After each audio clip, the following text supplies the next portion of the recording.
क्योंकि मैंने जब हाई कोर्ट का फैसला हुआ था तब जो ट्वीट किया मैंने वापस को रिपीट किया, उसमें सब बात आ जाती है, सब बात आ जाती है। और इतना ही मैं कहना चाहूँगा कि सरकार बदलते ही 2 महीने में नई रिपोर्ट बन गई और इनको दे दी क्लीन चिट। तो हाई कोर्ट ने कोई जब ये गए थे 482 के अंदर 482 में आना पड़ता है एफआईआर को क्वेश कराने के लिए, हाई कोर्ट ने उसको क्वेश नहीं किया है। इनको रिलीफ दी है कि आप, क्योंकि पुलिस खुद कह रही है, एसओजी खुद कह रही है कि आप मुलजिम नहीं, फिर हम क्या करें, अब मुलजिम नहीं हो। तो अगर अब सरकार या चाहे कोई तो लोअर कोर्ट में जाए और उसकी परमिशन लेके फिर केस आगे बढ़ा सकते हैं। तो रिलीफ कहाँ मिली है? जो जिस काम के लिए गए थे वो केस तो ही नहीं है। तो मैंने ट्वीट किया, उसमें सब बातें मैंने लिखी हैं, आप देख लीजिए। और मेरी फिर मैं कहना चाहूँगा, सवाल ये नहीं है कि माफ़ी दे नहीं दे, माफ़ी मांग कौन रहा है। मैंने तो कहा उनको चाहिए, जब सच्चाई इनको मालूम पड़ गई कि जो डॉक्यूमेंट लिखा हुआ था, जो डॉक्यूमेंट हमारे वक्त में हाई कोर्ट में पेश हुआ है एसओजी का, उसके अंदर इनके नाम थे, इनके परिवार वालों के नाम थे, इनका खुद का नाम था। वो मैंने खाली पब्लिक किया था, क्योंकि मेरे पास जो लोग आते थे ऐसे ऐसे गरीब लोग हैं, आप अगर देख लो उनको लगे कि क्या इन्होंने ज़मीनें बेची होगी, गहने बेचे होंगे पुराने ज़माने के, पेंशन मिली होगी, वो तमाम इन्होंने बेच करके पैसा जमा कराया, हमें अच्छा पैसा मिल जाएगा।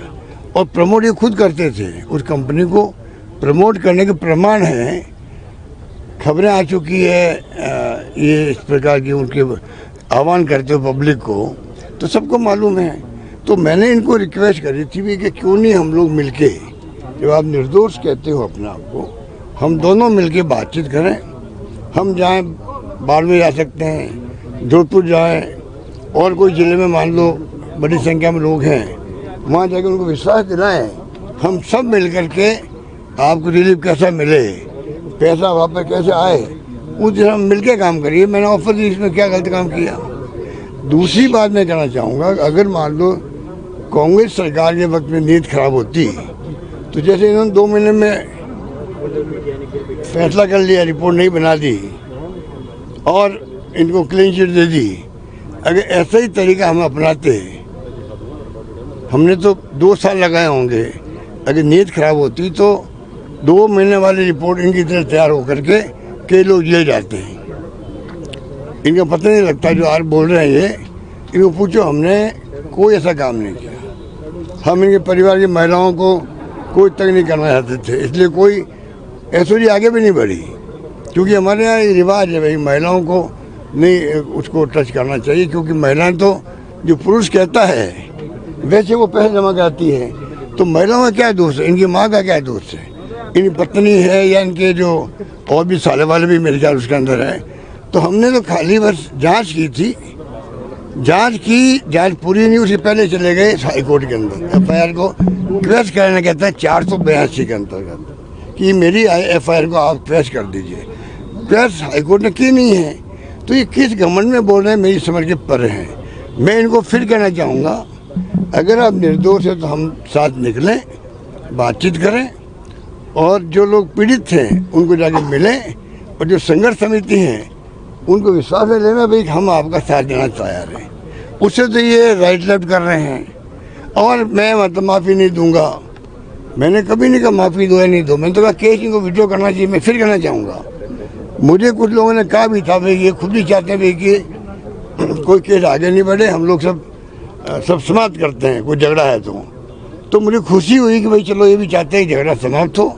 और मुझे इसीलिए मैं आगे बढ़ के मैंने मीडिया को कह दिया कि जब ये खुद चाहते हैं कि केस समाप्त हो, आपस में कोई झगड़ा नहीं हो, तो इसका मतलब ये चाहते हैं भाई कि गरीबों को न्याय मिले।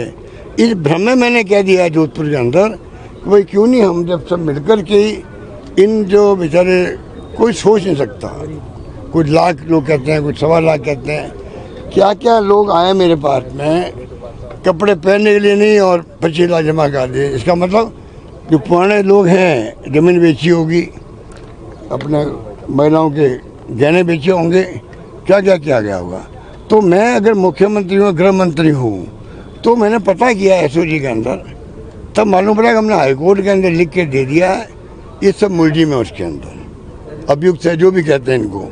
तो मैंने वो बात मीडिया को कह दी, जिससे कि जनता को लगे, जो पीड़ित उनको लगे भी सरकार हमारे पक्ष में खड़ी है। ये तो कोई सरकार किसी पार्टी की हो, ये चाहेगी भाई कि लोगों को लगे कि हम आपकी पैरवी कर रहे हैं। दुर्भाग्य से भजन लाल शर्मा की जो ये सरकार है, इसने बजाय इसके कि उनको विश्वास दिलाते 2 महीने में नई रिपोर्ट तैयार कर दी, सबको फ्री कर दिया। तो आप सोच लीजिए, हमारी नीयत खराब होती, जेल भेजने की नीयत होती, हम भी इनके तो 2-4 महीने में रिपोर्ट तैयार कर देते। हमने तो कई लोगों तो चार्टर्ड अकाउंटेंट बैठा है, चार्टर्ड अकाउंटेंट के माध्यम से FSL कहते हैं, FSL रिपोर्ट करते हैं, वो बनवाई हम लोगों पूरी तरह तहकीकात करके फिर जो हमने ट्वीट किया है, मैंने कुछ बातें लिखी भी, आप जाके देख लीजिए। मैं अब भी कहना चाहूँगा कि मेरा कोई पूरे जीवन में मैंने किसी को कोई झूठा आरोप नहीं लगाया। मैं इनको ही कहना चाहूँगा, आपका जो खुद का औरा है, आप केंद्रीय मंत्री बने हो, केंद्रीय मंत्री को मैं बड़ा पद मानता हूँ कि एक अवसर मिला इनको ज़िंदगी के अंदर कि भाई आपको केंद्रीय मंत्री बनाया मोदी जी ने। अब केंद्रीय मंत्री भारत सरकार के मंत्री होता है, उसकी ड्यूटी होती है कि वो खुद आगे आकर के अगर और लोगों पर आरोप लगे उसको हल करे। ये तो खुद पे आरोप लगा है, उसके लिए तैयार नहीं है कि भाई हम जाके, जब मैं ऑफर कर रहा हूँ कि हम सब मिलके कर लें, तो मुझसे मिले तो सही, कम से कम मिल के हम बात करें आपस के अंदर। ये 2 लोगों को साथ लेके आ जाए इनकी पार्टी के, हम बैठ के बात करें भी क्या किस प्रकार से हम इनको इमदाद कर सकते हैं, मदद कर सकते हैं, पैसा वापस दिला सकते हैं। सरकार सरकारी होती देखिए, और कानून बने हुए हैं, पैसे दिलाने के कानून बने हुए हैं, आगे तो बढ़े कम से कम। पर ये चले गए हाईकोर्ट के अंदर, और उसके बाद में नया फैसला हो गया, वापस जांच करो। सरकार नहीं आई, 2 महीने में जांच कर ली, हमें 2 साल लगे, तब भी हम उसकी जांच को आगे बढ़ा रहे थे हम लोग। तो 2 साल बना 2 महीने। आप सोच सकते हो कि हमने चार्टर्ड अकाउंट में बैठा है, भाई कोई गलत नहीं फंसना चाहिए। मेरे रहते हुए कोई निर्दोष आदमी फंस जाए, उसको मैं पाप समझता हूँ। अगर कोई निर्दोष आदमी फंस जाए झूठा, ये तो कानून में नहीं कहता है। संदेह का लाभ तो कानून देता है लोगों को, जो मर्डर किए हुए आरोप लगते हैं उनको भी कानून का लाभ मिलता, कानून का संदेह का लाभ मिलता है।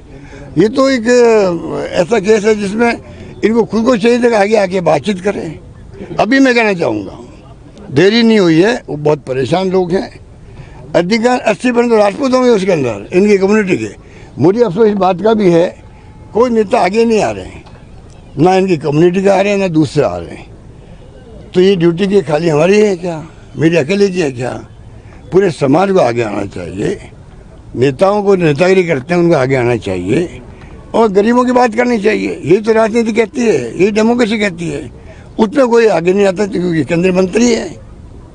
तो ये मैं कहना चाहूँगा, वो जो आज बोले, मैंने देखा उस आइटम को कि भाई मेरा मतलब मैं माफ़ी नहीं दूंगा, मेरी माँ का सम्मान नहीं किया। मैं माँ का सम्मान आज भी करता हूँ, उनकी मृत आत्मा है, उनको शांति प्रदान करे। बल्कि वो इनको शिकायत कर रही होगी वहाँ स्वर्ग के अंदर कि आपने मेरे नाम से पैसा जमा करा के जो भी किया आपने, मुझे बिना मतलब बदनाम करवा दी। इन पिताजी की मैं बहुत सम्मान करता हूँ, शंकर लाल जी का। अभी मिला उनसे, जब भगवान सिंह निरोसाल सर की डेथ हुई थी, मिलने गया, 2 बार मैं उनसे मिला। ये गणेश शेखावत खुद मुझे छोड़ने आए गेट तक। तो हमारे कोई व्यक्तिगत मेरी तरफ कोई दुश्मनी नहीं है। इनको चाहिए कि इतना बड़ा मुद्दा है, आप खुद उसमें भागीदार बने, जगह जगह मीटिंग की, आपने जो ये कंपनी के जो थे डायरेक्टर वगैरह, उनकी तारीफ में पुल बांधे। ये तो रिकॉर्ड के अंदर है, आपने सब कुछ किया। मान लो आपने कर दिया ये काम, मान लीजिए कैंपेन में भाग ले लिया, आपके मिलने वाले होंगे, आप स्पष्ट तो करो जनता को कि भाई मेरी गलती ये हो गई, इसके अलावा मेरी कोई गलती नहीं है, मैं निर्दोष हूँ। उस पर वो साथ नहीं दे रहे मेरा तो मेरा साथ दे वो। हम लोग मिलकर इस काम को आगे बढ़ाएं। मुझसे ज़्यादा जिम्मेवारी उनकी बनती है, क्योंकि मैं तो अभी मुख्यमंत्री नहीं हूँ, वो केंद्रीय मंत्री है, ये नहीं भूलना चाहिए उनको। वो केंद्रीय मंत्री है, उनके खुद के क्षेत्र के लोग, बाड़मेर के लोग और भी कई जगह के लोग होंगे जो पैसे डुबा के बैठे हुए हैं। अब बताइए इसमें मैं क्या कहूँ।